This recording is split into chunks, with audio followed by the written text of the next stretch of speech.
Nós vamos, nesta manhã de hoje, tecer alguns comentários sobre o capítulo 7 de O Evangelho segundo o Espiritismo, cujo título é Bem-aventurados os pobres de espírito. O que se deve entender por pobres de espírito? Bem-aventurados os pobres de espírito, porque deles é o reino dos céus. Mateus, capítulo 5, versículo 3. A incredulidade se diverte com esta máxima: bem-aventurados os pobres de espírito, como com muitas outras que não compreende. Por pobres de espírito, entretanto, Jesus não entende os tolos, mas os humildes, e diz que o reino dos céus é destes, e não dos orgulhosos. Os homens cultos e inteligentes, segundo o mundo, fazem geralmente tão elevada opinião de si mesmos e de sua própria superioridade, que consideram as coisas divinas como indignas de sua atenção. Preocupados somente com eles mesmos, não podem elevar o pensamento a Deus. Essa tendência a se acreditarem superiores a tudo leva-os muito frequentemente a negar o que sendo-lhes superior, pudesse rebaixá-los, e a negar até mesmo a divindade. E se concordam em admiti-la, contestam-lhe um dos seus mais belos atributos, a ação providencial sobre as coisas deste mundo, convencidos de que são suficientes para bem governá-lo. Tomando sua inteligência como medida da inteligência universal e julgando-se aptos a tudo compreender, não podem admitir como possível aquilo que não compreendem. Quando se pronunciam sobre alguma coisa, seu julgamento é para eles inapelável. Se não admitem o mundo invisível e um poder extra-humano, não é porque isso esteja fora do seu alcance, mas porque o seu orgulho se revolta à ideia de alguma coisa a que não possam sobrepor-se e que os faria descer do seu pedestal. Eis porque só têm sorrisos de desdém por tudo o que não seja do mundo visível e tangível. Atribuem-se demasiada inteligência e muito conhecimento para acreditarem em coisas que, segundo pensam, são boas para os simples, considerando como pobres de espírito os que as levam a sério. Entretanto, digam o que quiserem, terão de entrar, como os outros, nesse mundo invisível que tanto ironizam. Então, seus olhos se abrirão e reconhecerão o erro. Mas Deus, que é justo, não pode receber da mesma maneira aquele que desconheceu o seu poder e aquele que humildemente se submeteu às suas leis, nem aquinhoá-los por igual. Ao dizer que o reino dos céus é para os simples, Jesus ensina que ninguém será nele admitido sem a simplicidade de coração e a humildade de espírito, que o ignorante que possui essas qualidades será preferido ao sábio que acreditar mais em si mesmo do que em Deus.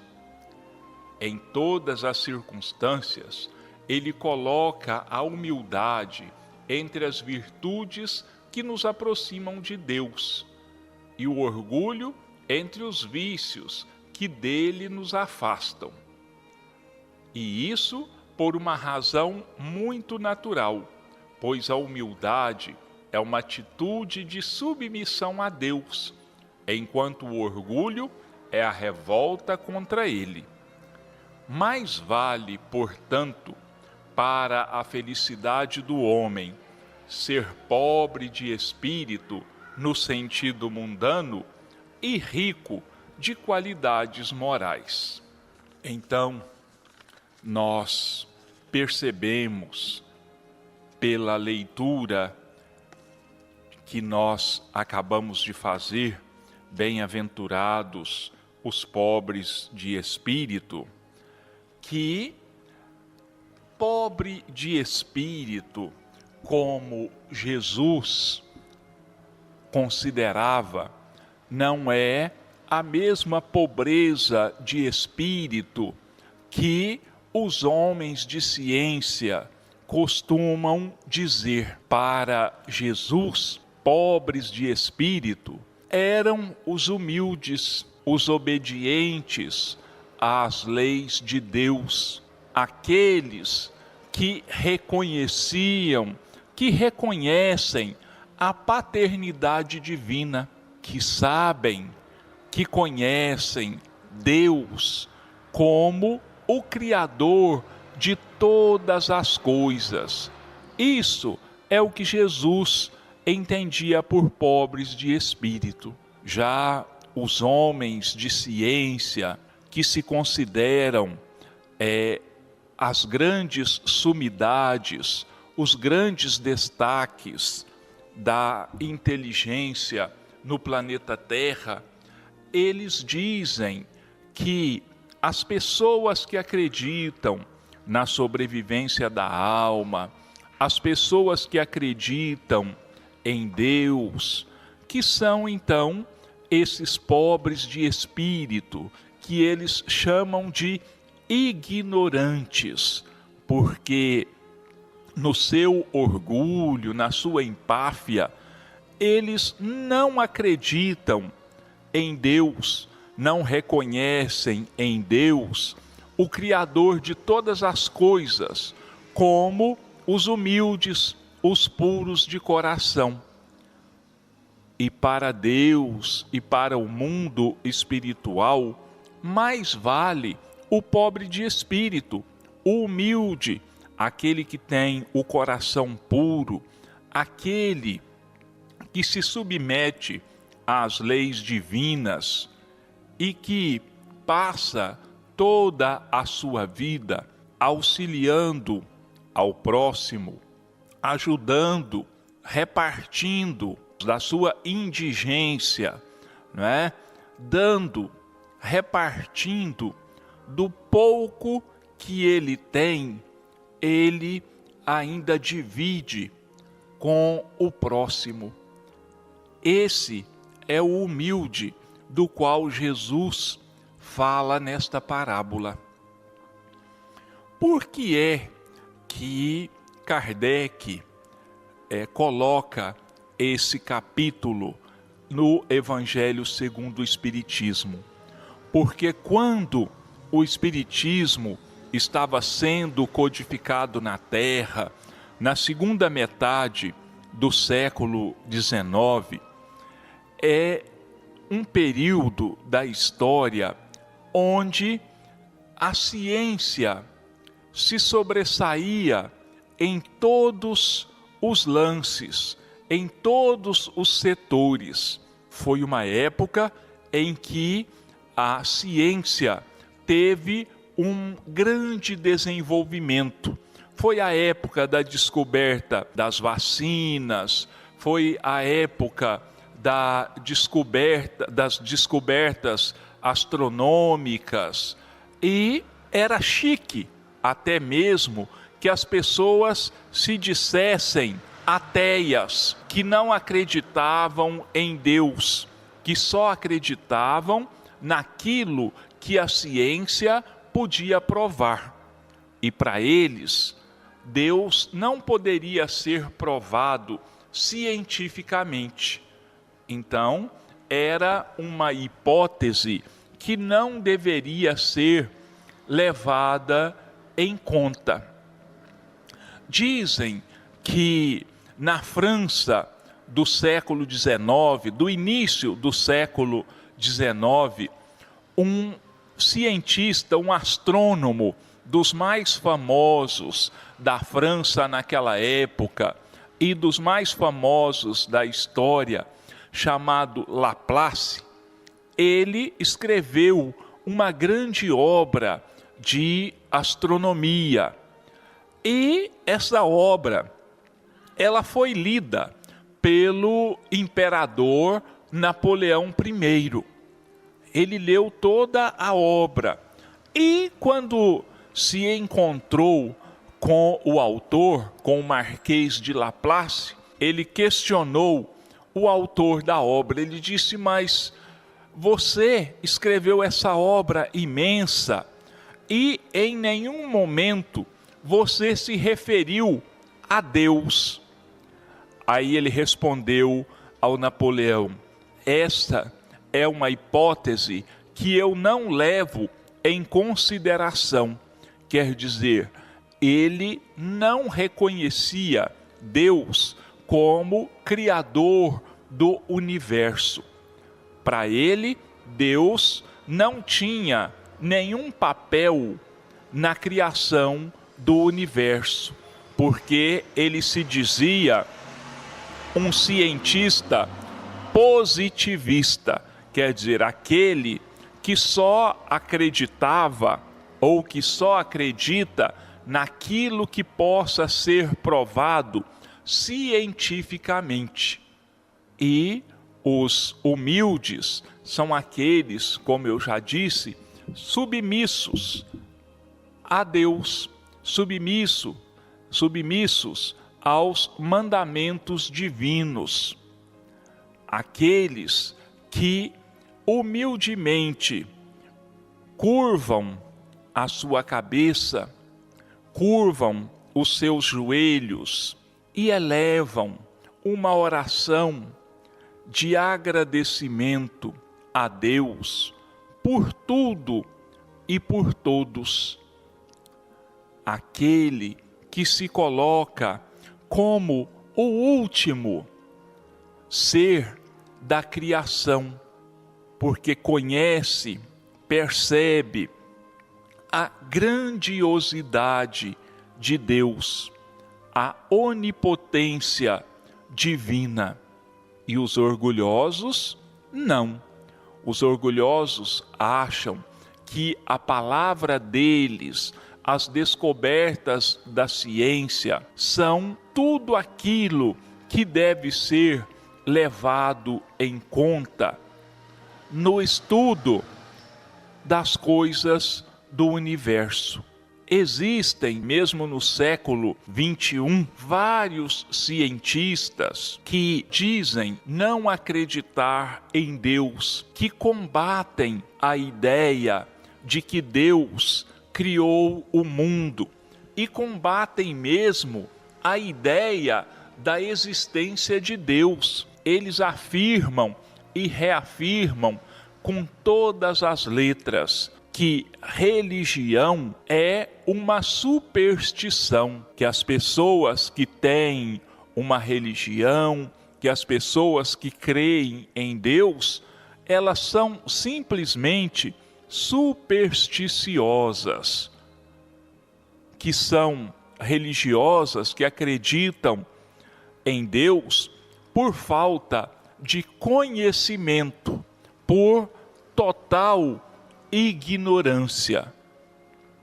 Mal sabem eles que quando desencarnarem, como todos nós vamos desencarnar um dia, que eles vão se ver frente a frente com esse mundo espiritual que eles negam, para o qual eles fecham os olhos e as próprias mentes, porque dizem que a crença em Deus, que ter uma religião é pura perda de tempo. Eles ainda vão ter que sofrer bastante para se curvarem à vontade de Deus, para reconhecerem a bondade, o poder de Deus. Só Deus sabe o que está reservado para eles no futuro, que tipo de angústia, que tipo de dores eles vão ter até que abram os olhos à luz, até que reconheçam em Deus o supremo Criador e mantenedor de todas as coisas.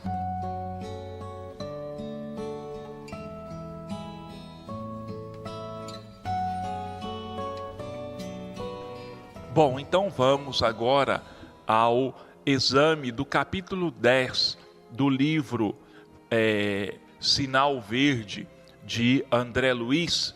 E ele, nesse capítulo 10, ele vai nos instruir, ele vai nos ensinar como nos portarmos na via pública, quer dizer, enquanto nós estivermos na rua, como é que nós deveremos nos portar, como é que nós deveremos proceder para mostrarmos que somos realmente cristãos.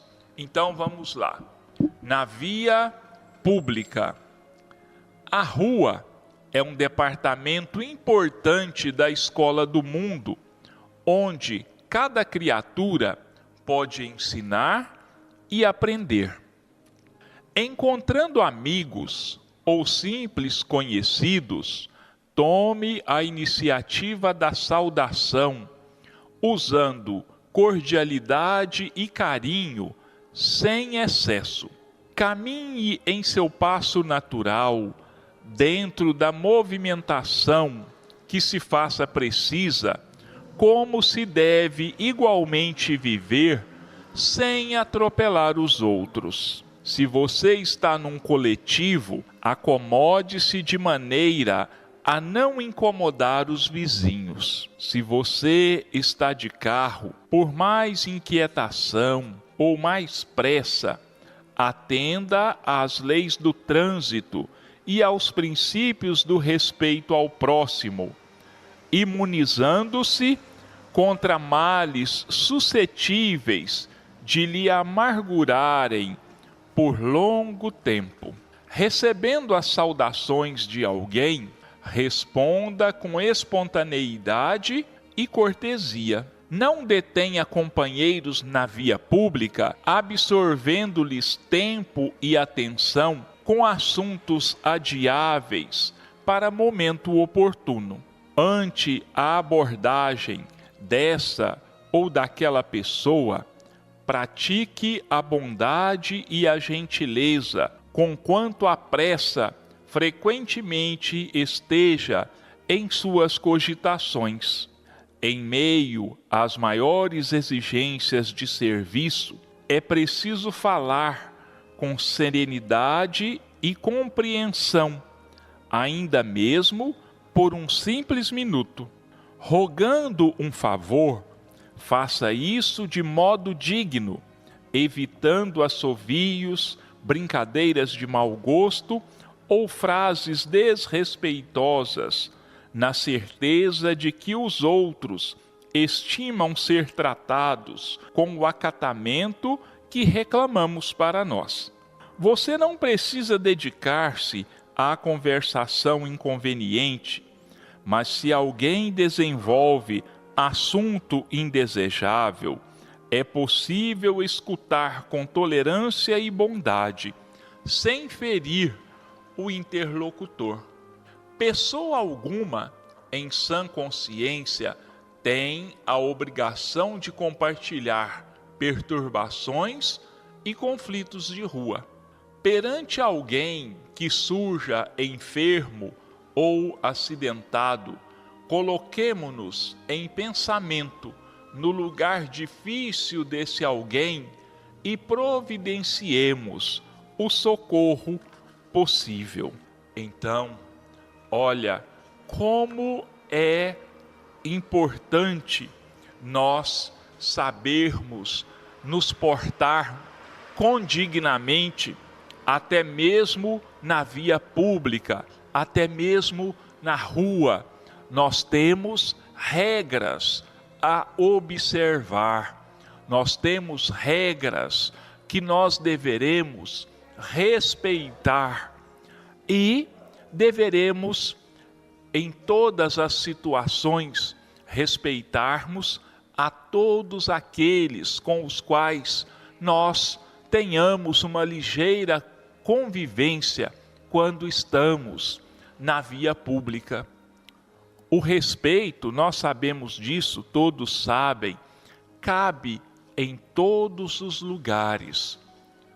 E nós sabemos, as leis de trânsito, as regras de trânsito, elas existem porque são necessárias e precisam ser obedecidas em todos os seus aspectos.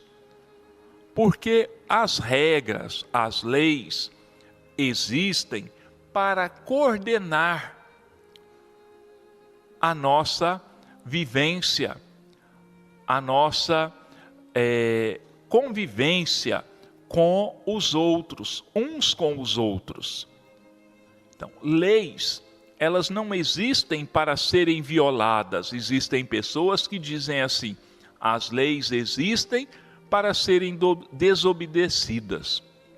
Muito pelo contrário, quando se desobedece, quando se viola uma lei, por mais simples que ela seja, nós vamos sofrer as consequências. E queira Deus que essas consequências não sejam dolorosas para nós. Então fica aqui aos nossos irmãos e a todos nós as orientações do Evangelho e as orientações de André Luiz, nesta manhã de hoje, nos ensinando a vivência na via pública.